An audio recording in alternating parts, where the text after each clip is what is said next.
here comes the new generation Nissan Leaf.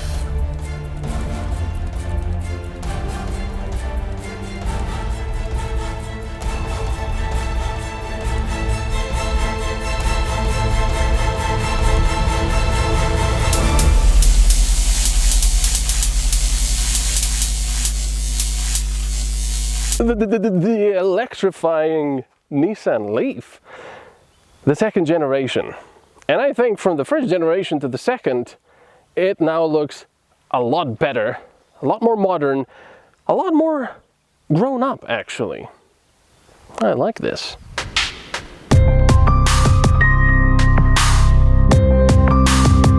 While the previous model was the bloated hunchback of Notre Dame, this newcomer is quite the looker.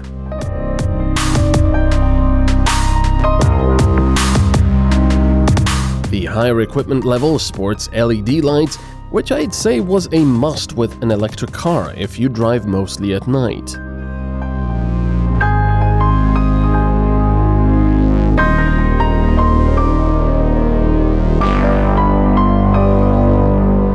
It looks great from the side as well. No more ballooning headlights, the car has a more modern look, which doesn't scream, "Look at me, I'm electric and I'm super futuristic and weird."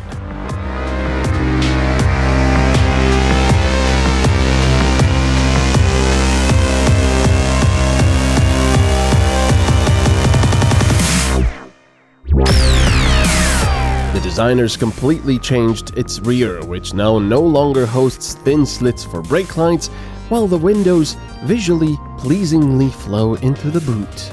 I'm talking silly again. So to charge up the Nissan Leaf, of course you don't use liquids. You use one of these charging ports with an electric cable. And for at home, you've got your normal charger, and for fast charging, you've got your power. You can charge the car in about 7 hours and a half if you buy the home wall charger. With a regular plug, that's going to take a lot longer. You can also find fast charging stations in various countries, which will charge the batteries to 80% in 45 minutes.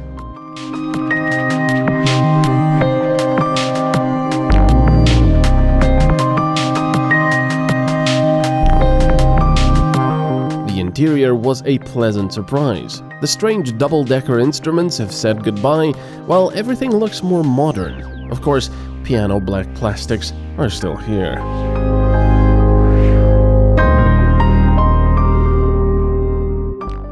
This being a smaller electric city car, I wasn't really expecting much space in the boot or the trunk, but there's actually quite a lot. We got all of our equipment in here, even another trunk here, although of course the amount of space depends on how long your cable is.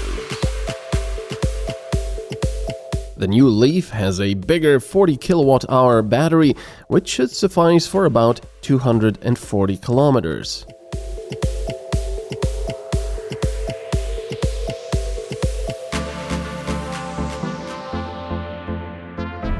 When sitting into an electric car that you haven't driven before, you usually expect a bit more of a Spartan interior because they're trying to keep the weight down. Maybe they're going for a, I don't know, sci-fi look or something. But no, actually the Leaf is not only very comfortable, it also looks like your normal family car. It's actually quite nice. I've got leather seats at the front and at the back. They're both heated, front and back. I've got a heated leather steering wheel. I've got an updated infotainment system. I always go on about Nissan infotainment system. It's old now. I mean, it still works just fine, but it's a little bit old, a little bit clunky, and now it's finally updated. It's nice. My instrument cluster, of course, is electric.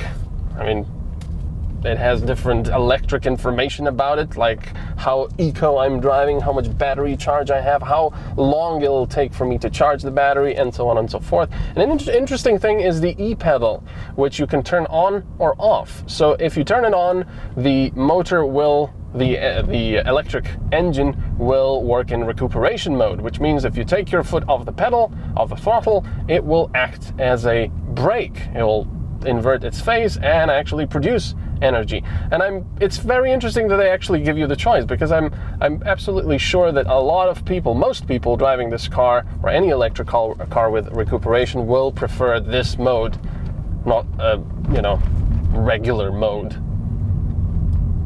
And another thing, depending on your equipment level, this car also has a sort of quasi-autopilot. So if you're using cruise control, with radar cruise control, you can turn it on and the car will keep you in your lane.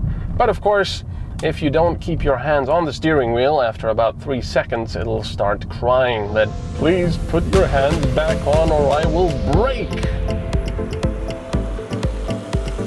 The most basic Leaf will not be sold in Europe, so the prices will start at 35,000 euros. The top-of-the-line model will cost you just over 40,000 euros, while you also have to take into account any subsidies for buying electric.